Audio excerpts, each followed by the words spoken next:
que en la clase de hoy vamos a ver un poco del arco reflejo y luego aquí hablaremos un poco del sistema nervioso autónomo. Entonces, el segundo mecanismo mediante el cual la médula espinal promueve la homeostasis se produce gracias a esto que vamos a revisar ahora, que es la función como el centro integrador de algunos reflejos. O sea, el primer mecanismo de mantenimiento de la homeostasis es el mecanismo que vimos anteriormente a través de las vías sensitivas y motoras.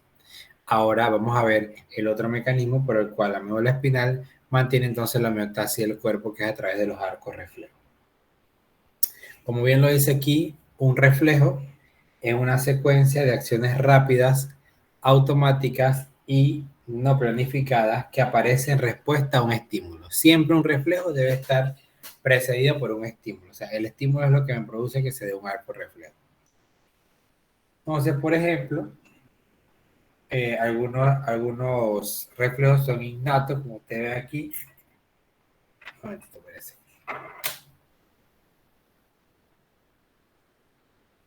Algunos reflejos son innatos, como alejar la mano cuando tocamos una superficie caliente, aún antes de percibir su temperatura. O sea, sabemos que una superficie va a estar caliente y ya entonces inmediatamente nosotros quitamos la mano.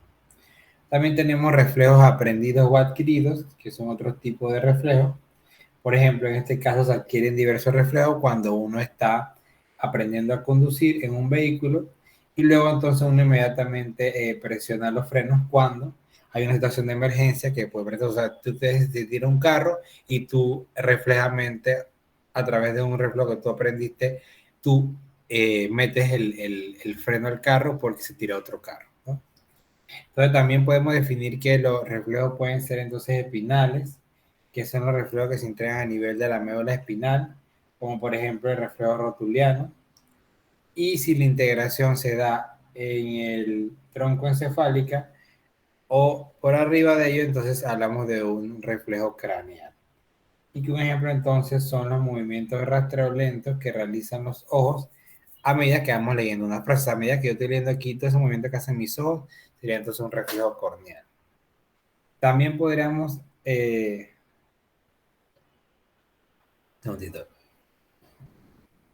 También podríamos decir que los reflejos, se puede hablar de reflejos somáticos, que implican la contracción de estructuras musculares, y también podemos hablar entonces de los reflejos autónomos, que sean los viscerales, que generalmente no se perciben de manera consciente.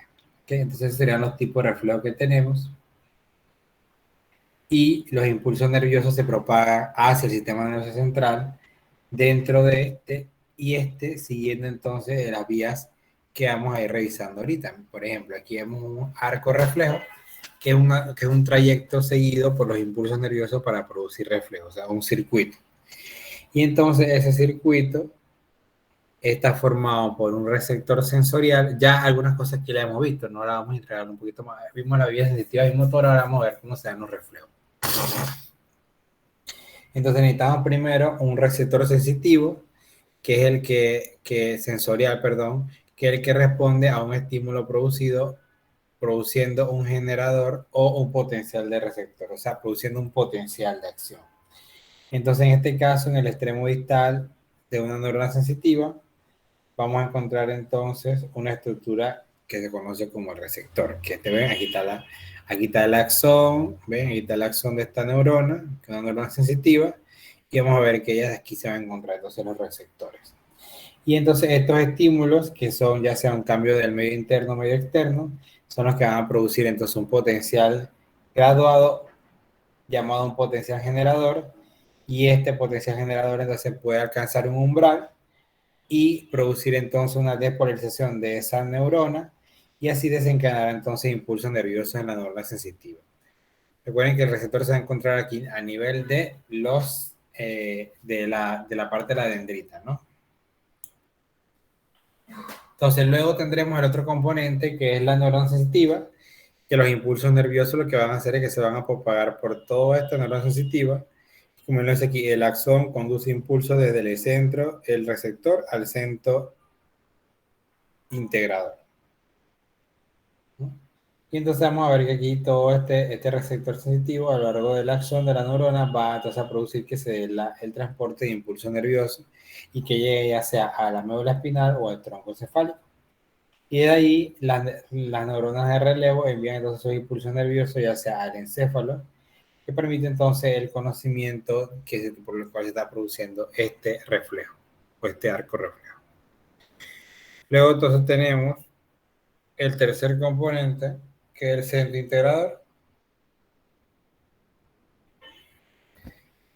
Entonces, el centro integrador puede ser una o más regiones del sistema nervioso central que transmiten impulsos nerviosos de las neuronas sensitivas a las motoras. Entonces, básicamente eso es lo que hace un centro integrador. Él transfiere la información de la neurona sensitiva, que es la que recibe la información, a la neurona motora, que es la que va a llevar la información hacia el lugar donde se va a dar el efecto. ¿Okay? Entonces, este tipo de reflejo es la parte de comunicación más sencilla porque hay una sinapsis aquí entre esta neurona y esta neurona y eso entonces se va a la licencia integradora. Por ejemplo, una vía que solamente tenga una sinapsis, o sea que se dé de aquí a aquí, entonces se conoce como monosináptico. Y un reflejo que tenga más de una sinapsis se conoce como polisináptico. Entonces, este comprendería más de un tipo de neurona y más de una sinapsis. Por ejemplo, aquí este sería polisináptico, porque aquí hay una sinapsis, aquí hay otra sinapsis, hay dos sinapsis. Luego viene entonces el cuarto componente, que que vemos aquí en rojo, que es la neurona motora, que el axón entonces conduce los impulsos nerviosos desde el centro integrador hasta el efector. ¿Okay?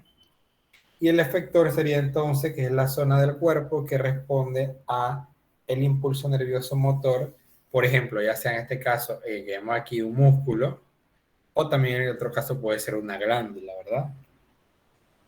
Y esto entonces, el efector es un músculo, se llamaría un arco reflejo somático, como lo vimos anteriormente, y si el arco reflejo fuera una glándula, músculo liso, músculo cardíaco, el reflejo se llamaría entonces un reflejo autónomo o visceral.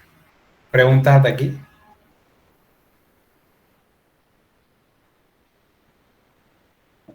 Estamos claros.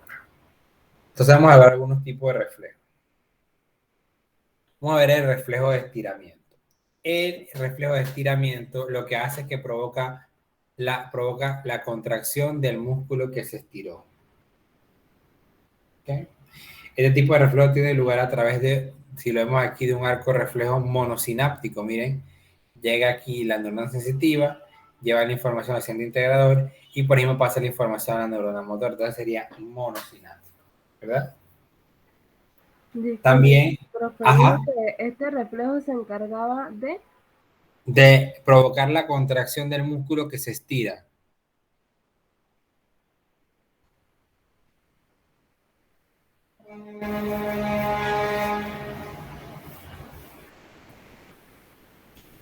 O sea, si yo comienzo a estirar un músculo, el músculo se contrae. Ese es el reflejo de estiramiento. Entonces, ya vemos, primera característica es que es un reflejo monosináptico. ¿Por qué? Porque la información, o sea, el impulso nervioso que se recibe acá del receptor va por la neurona sensitiva, llega a través de la raíz posterior a la médula espinal y aquí en el centro integrador, miren lo que pasa, la comunicación va directamente a otra neurona, que sería la neurona motora, que lleva el impulso nervioso hacia el efector, que sería entonces el músculo. Pero aquí vemos que es monosináptico porque solamente hay una sinapsis.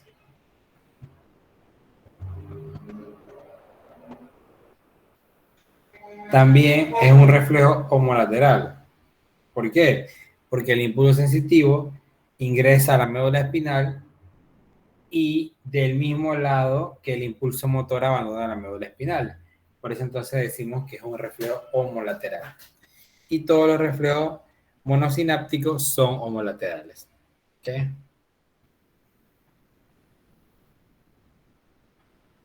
Qué momentito.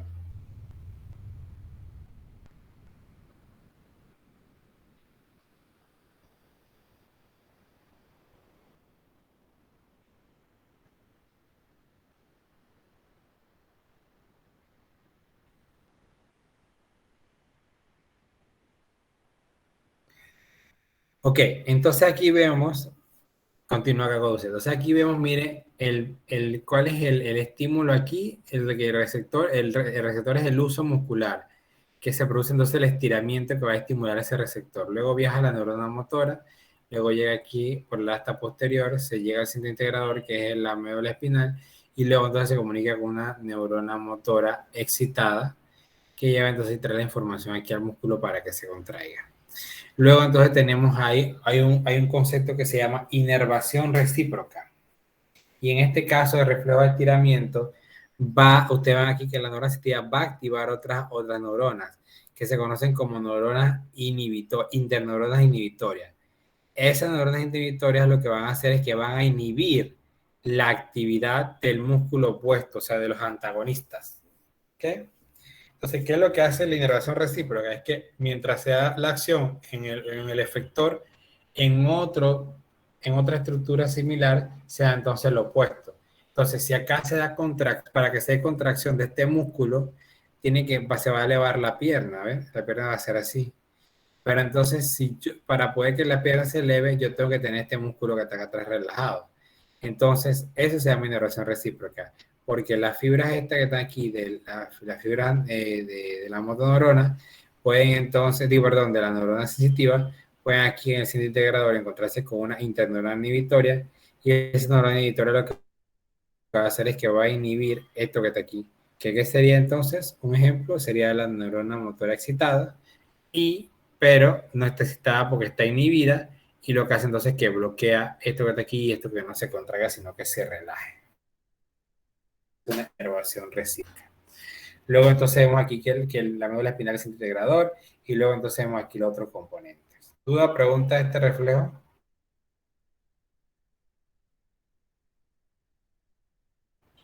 ¿Puede volver a repetir qué es una Ok. inervación recíproca, por Una favor? inervación recíproca sería cuando, por ejemplo, el músculo que se estiró se necesita contraer, ¿verdad? Entonces, ¿qué yo necesito? Yo necesito que para poder levantar esta pierna hacia acá, o sea, hacer este movimiento, los músculos de abajo, los músculos de la parte posterior del muslo no pueden estar contraídos, solamente lo de la parte anterior, porque la parte posterior debe estar relajado para que se dé la contracción de la parte anterior. Entonces, ¿qué pasa? Que la inervación recíproca es que esta neurona sensitiva también lleva información y se va a encontrar aquí en el centro integrador con una interneurona inhibitoria. Esa interneurona inhibitoria lo que va a hacer es que lleva la información entonces a las neuronas motoras, perdón, y lo que hace es que las inhibe, o sea, las bloquea. Y hace entonces que las neuronas motoras del grupo S que está en la parte posterior del muslo no ser contraída, o sea, que se mantenga relajado al momento del reflejo de estiramiento. ¿Ahora sí se entendió? O sea, Sí, hacen lo opuesto. gracias.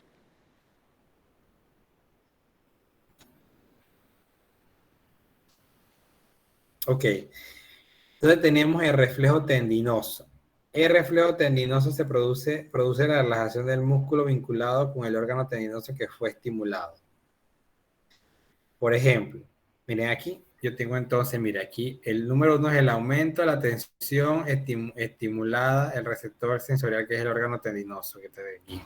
O sea, si yo pongo muy tenso, que el órgano tendinoso es lo que va a determinar que es la tensión de un tendón, yo necesito entonces que haya una relajación del músculo vinculado para que no haya lesión, ¿verdad? No haya lesión entre una estructura muscular y la otra. Entonces, el reflejo de estiramiento actúa como un mecanismo de retroalimentación para el control de la longitud, pero en diferencia, como acá, reflejo tendinoso funciona como un mecanismo de retroalimentación para el control de la tensión. El delante era para el control de la longitud, ahora es con el control de la tensión muscular. Me relajan de músculos antes que la fuerza, antes que la fuerza se está ejerciendo. Aquí, por ejemplo, este es el tendón rotuliano. Aquí en el tendón rotuliano se produce en las fibras musculares. ¿Okay? Entonces aquí vemos que en el órgano tendinoso es el receptor, Luego viene tipo la parte posterior. De un momentito, ya vengo.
Ajá, entonces, continúa acá. Entonces, este reflejo tendinoso vimos que lo que hace es que controla la tensión y el otro controla la longitud. Entonces, aquí vemos que la tensión se recibe en el órgano tendinoso, viaja por esta neurona sensitiva, llega al asta posterior de la médula espinal. Y aquí, miren, interesante, vamos a encontrar dos tipos de neuronas. Una neurona inhibitoria y una neurona excitatoria.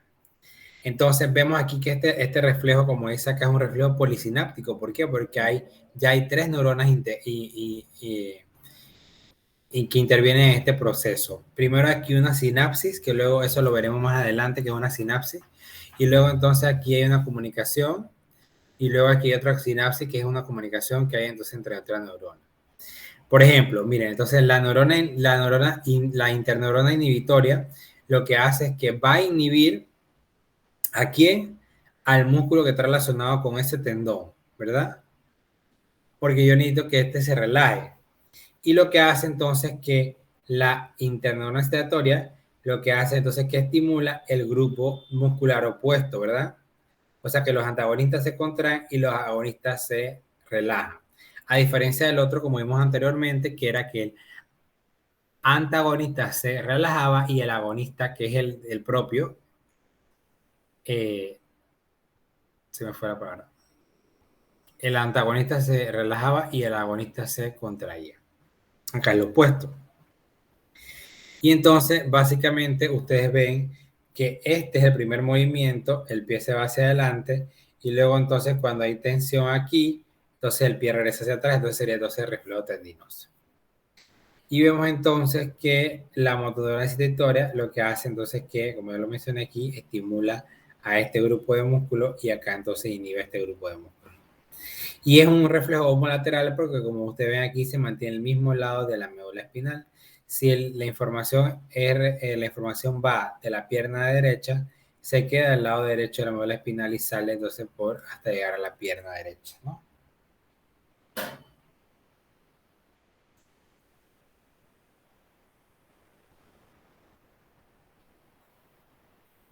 Vamos entonces al reflejo flexor o de retirada. El reflejo flexor provoca la retirada de una parte del cuerpo en respuesta a estímulo doloroso. Eso es lo que vemos aquí. Por ejemplo, el reflejo flexor es cuando yo me golpeo aquí este dedo y inmediatamente echo entonces para atrás el pie. O si yo me muevo aquí como muevo una tachuela, yo entonces inmediatamente echo para atrás el pie.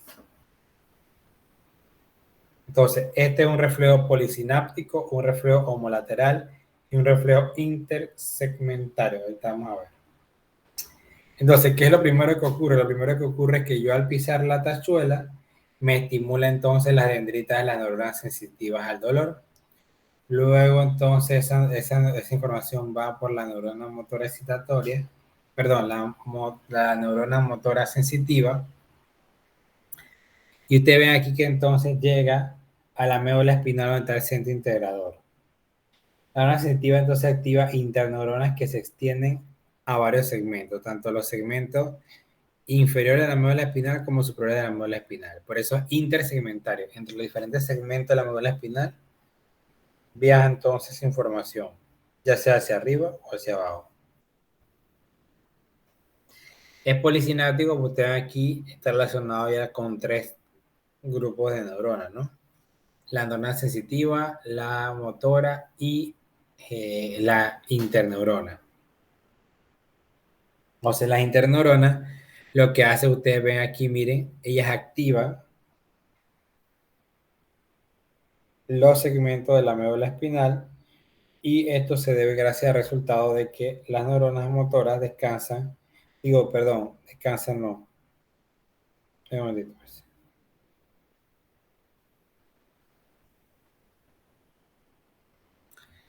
Perdón, disculpe, que ahorita tengo una reunión en la universidad, me están escribiendo esa cosa, parece.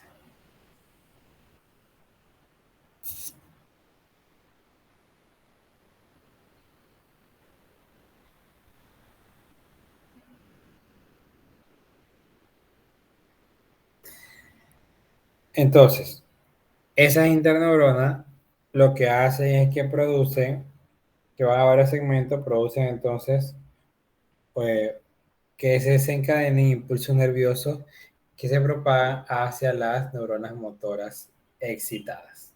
¿Ok? Entonces, eso va a ser. Luego, entonces viene la motorneurona excitada y llega aquí entonces a estos músculos, que serían entonces los músculos flexores, y hace que se contrae y se retire la pierna. Ese sería entonces reflejo flexor de retirada. Recuerden que es policinático porque está relacionado con una neurona sensitiva, una interneurona y una neurona motora. Es homolateral porque ocurre al mismo lado del cuerpo. Si se golpea el dedo gordo del pie derecho, se contrae entonces los músculos de la pared posterior o de la cava posterior del muslo. Y lo otro que, porque es intersegmentario, porque miren, pues entonces llega la información por aquí, pero entonces la interneurona puede subir información hacia otros segmentos superiores o puede entonces bajar la información hacia otros segmentos inferiores, ¿no? Profe, ¿puede repetir de reflejo polisináptico, por favor? Ok, el reflejo polisináptico es un reflejo que tiene más de una sinapsis, o sea que hay más de una comunicación entre una neurona. Si el reflejo va de una neurona sensitiva a una motora, es monosináptico porque solamente hay una sola sinapsis, que vamos a ver más adelante que es una sinapsis. Pero este es polisináptico porque vemos que la información pasa de la neurona sensitiva, pasa a la interneurona, sería la primera sinapsis, y luego de la interneurona a la neurona motora, que sería la segunda sinapsis. O sea, hay más de una sinapsis de una comunicación, por eso es polisináptico. Ahora sí. Sí, profe, gracias. El otro reflejo que nos falta revisar, entonces yo creo que ya es el otro sí. El otro reflejo que nos falta revisar es el reflejo de extensión cruzada. Este es un reflejo de extensión cruzada que provoca la contracción de los músculos que extienden las articulaciones del miembro opuesto al cual recibió el estímulo doloroso. Por ejemplo, si yo retiro mi tachuela, no la retiro, si yo siento mi tachuela y retiro la pierna, ¿qué debe pasar con la pierna opuesta? Debe estabilizarse, porque si no yo me caería, ¿verdad? Entonces eso es el reflejo de extensión cruzada. Entonces, mientras se contrae o se flexiona el miembro donde hubo la lesión, el otro miembro lo que hace es que se extiende para poder mantener el peso y la estabilidad. Entonces vemos aquí que una primera vez, entonces es que la tachuela estimule, las tenditas de las neuronas sensitivas al dolor llevan la información y por la neurona sensitiva llegan acá a la médula espinal. Acá entonces lo que pasa es que las interneuronas o pueden irse para el mismo lado del cuerpo, ¿verdad? Produciendo más contracción, o pueden irse entonces hacia el lado opuesto del cuerpo, o sea, de la médula espinal, y lo que hace entonces es que salen por acá, por la parte motora, y llevan la información entonces a la pierna opuesta para que se contraiga. Acá vemos que la neurona motora lo que hace es que la pierna del mismo lado, como el músculo del mismo lado, lo contrae para que se mantenga, para que no pierda la estabilidad. O sea, para que retire. Y acá entonces, en esta de acá, lo que sucede es que la información llega, pero es para que contraiga la parte anterior del muslo y se mantenga la estabilidad. Entonces ya vimos por qué es polisináptico. Miren, porque aquí tiene varias sinapsis.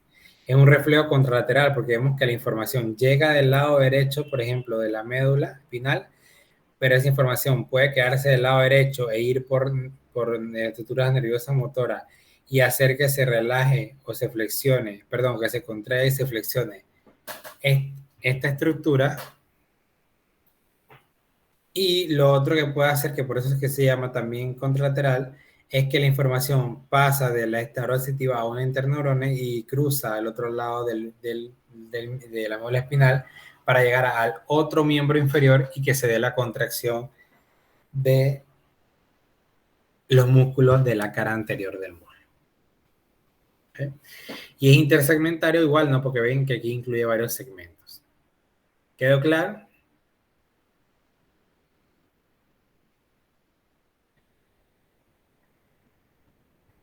Bueno, a entender que sí. Entonces, ya hemos hablado de todo un poco en este módulo. Hemos hablado un poquito cómo se da celularmente la transmisión de impulso nervioso, la producción de impulso nervioso dentro de una neurona. Ahora yo les he hablado de una serie de vías que son la comunicación entre una neurona con otra. Les dije que las vías motoras, las vías sensitivas tenían 3 neuronas y también 3 estaciones de relevo. Les dije que las neuronas motoras pueden tener más de una estación de relevo. Entonces la pregunta sería, al final, usted nos está hablando, profesor, de un impulso nervioso que se produce en cada neurona.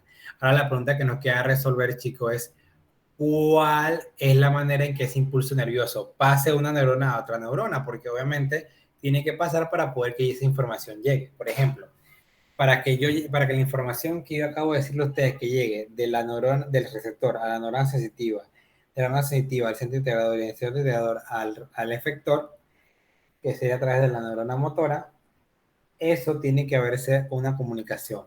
Y esa comunicación la da entonces la sinapsis. Entonces, como bien lo dice aquí, la sinapsis es la región de comunicación entre dos neuronas o entre una neurona y una célula efectora, que en la mayoría de los casos la célula efectora es músculo liso, músculo cardíaco o músculo liso, músculo cardíaco, músculo esquelético. Ay, se me fue la palabra. Glándulas. Entonces, esos son algunos tipos eso es básicamente la sinapsis, que es la comunicación entre dos neuronas. ¿Cómo pasa entonces la información de una neurona a otra neurona? Ya sabemos cómo se produce la información en cada neurona. Ahora, ¿cómo se transfiere de una neurona a otra? Entonces, hay que tener claro 2 conceptos importantes. La neurona presináptica, que es la neurona hacia la sinapsis, o sea, la neurona que da la información hacia donde se va a dar la sinapsis. Por ejemplo, aquí la neurona presináptica sería la neurona sensitiva, porque es la primera que lleva la información y ella va hacia la sinapsis. Aquí está la sinapsis, que es la comunicación entre dos neuronas. Entonces, ella va hacia la sinapsis, sería la presináptica. Y la célula posináptica, que sería entonces la que recibe la señal, puede ser una neurona posináptica o puede ser entonces una célula efectora.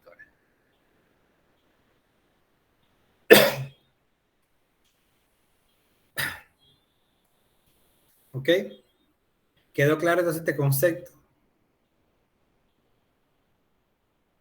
Sí, profe. Sí, profe. Un momentito, no, que voy a buscar agua.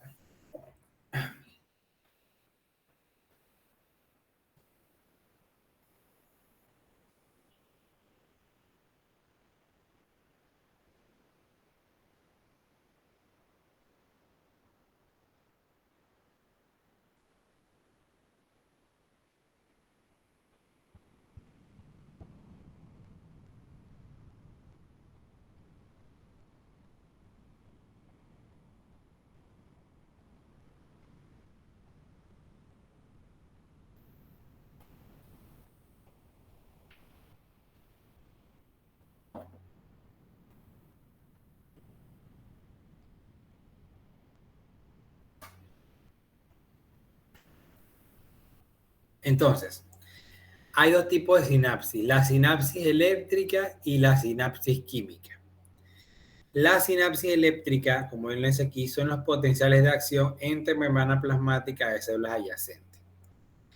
¿Qué yo necesito? Yo necesito que una neurona esté comunicada adyacentemente con otra neurona. Entonces, esto se da gracias a esta estructura que se llama aquí uniones comunicantes o hendiduras. Que básicamente esas uniones comunicantes o hendiduras lo que tienen son conexones tubulares. Vamos a ver si tengo una imagen aquí. No, aquí no tengo imagen. Vamos a hacer el dibujito.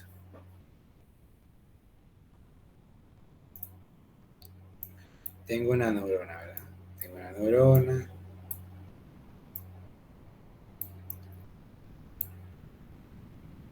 Acá tengo otra neurona.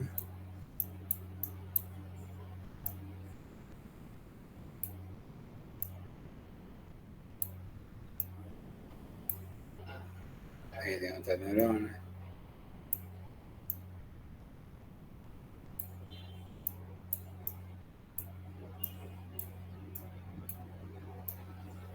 Ok. Entonces, ¿ven? Estas neuronas están todas una al lado de otra adyacente. Entonces, aquí entre estos dos hay unos conexones tubulares que son estos, unos tubos así. Unos tubos así. Esto ya está un poquito más pegado. Unos tubos así, ¿verdad? Aquí hay unos tubos así. Etc. Entonces, esos conexones son uniones comunicantes o hendiduras, son los conexones tubulares. Ese tipo de sinapsis a través de la sinapsis eléctrica, o sea, que pasa cambios de voltaje de una célula a otra célula, se va a ver en el músculo liso visceral, en el músculo cardíaco, el embrión en desarrollo y en el encéfalo. Son lugares donde vamos a ver sinapsis eléctrica.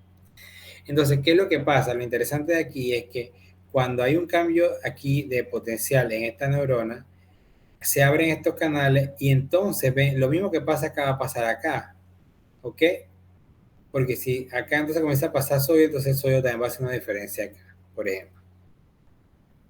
Entonces, la ventaja de la sinapsis eléctrica es que son una comunicación mucho más rápida, directamente de la célula presináptica a la célula posináptica. Y la comunicación a través de una sinapsis eléctrica también es sincronizada, porque los potenciales de acción se dan unísono, o sea, por ejemplo, si esta neurona se produce un potencial de acción, inmediatamente esta también. ¿Por qué? Porque están conectadas unas con otras y por ahí se pasan la información o las diferencias de carga. ¿Okay? Y el corazón y el músculo lisovisceral son los que hacen entonces una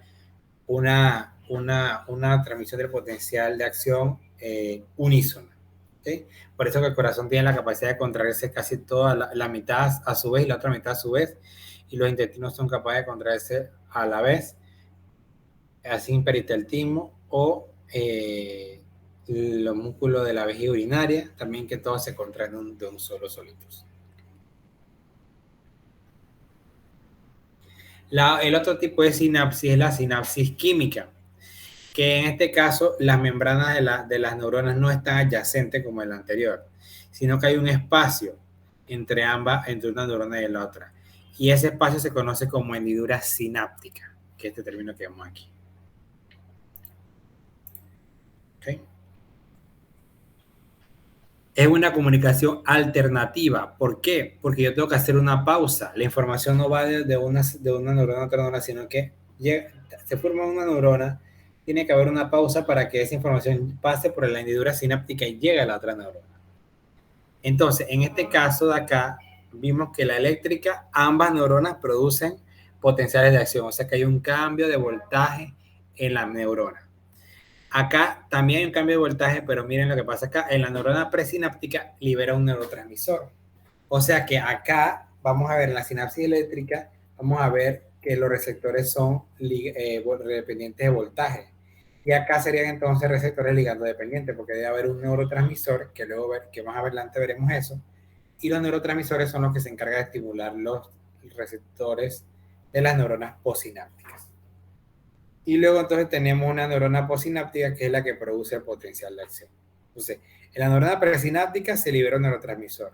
Ese neurotransmisor viaja a la hendidura sináptica y luego entonces la neurona posináptica produce un potencial de acción. En este caso hay un retardo, no es como en la otra sinapsis que se da inmediatamente, que se da unísono, que se da a la vez. Entonces, hay un retardo sináptico de más o menos 0.5 milésimas de segundo, que es lo que tarda el neurotransmisor de pasar de una neurona a otra neurona. Pero vamos a verlo mejor.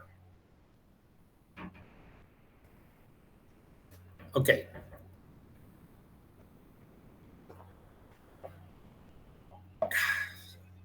Aquí vemos entonces una sinapsis química. Una neurona presináptica, que es esta, convierte una señal eléctrica, o sea, un impulso nervioso, en una señal química, que es la liberación de un neurotransmisor, y luego la neurona postsináptica convierte la señal química en un impulso nervioso. Eso es lo que trata de una sinapsis química. Ellas se comunican no por cambios de electricidad o por cambios de carga, sino que se comunican por un neurotransmisor. ¿Ok?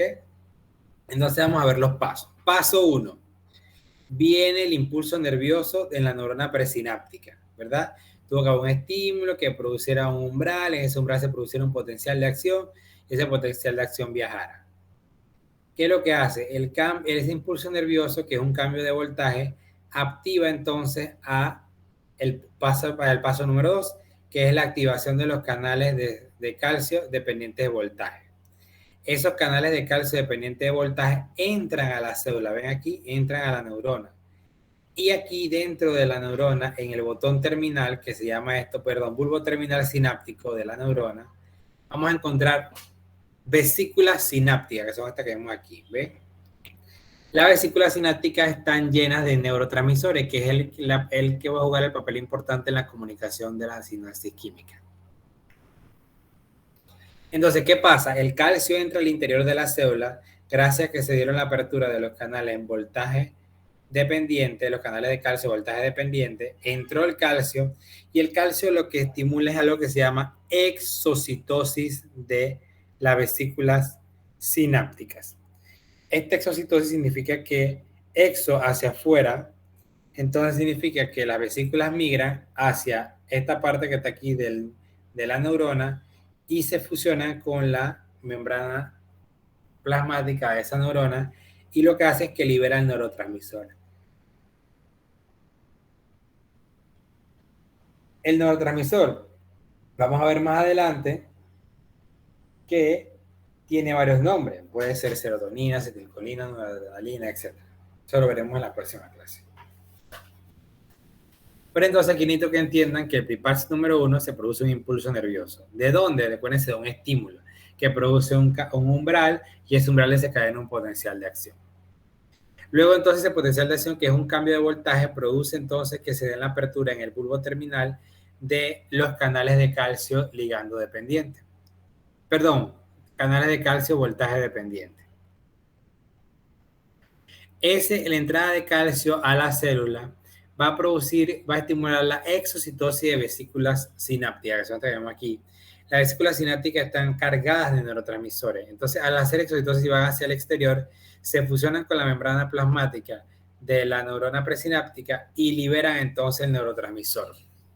Luego, el paso 4 es que el neurotransmisor viaja por esto que se llama aquí hendidura sináptica y pasa lo que vamos a ver aquí en el paso 5, que es el neurotransmisor se une a un receptor, ¿verdad? ¿Ven? A un receptor de neurotransmisor, que es este que está aquí. O sea que este sería un canal dependiente de ligando. Ese canal dependiente de ligando, ¿de qué ion debe ser? Chicos, para que se dé despolarización de la segunda neurona.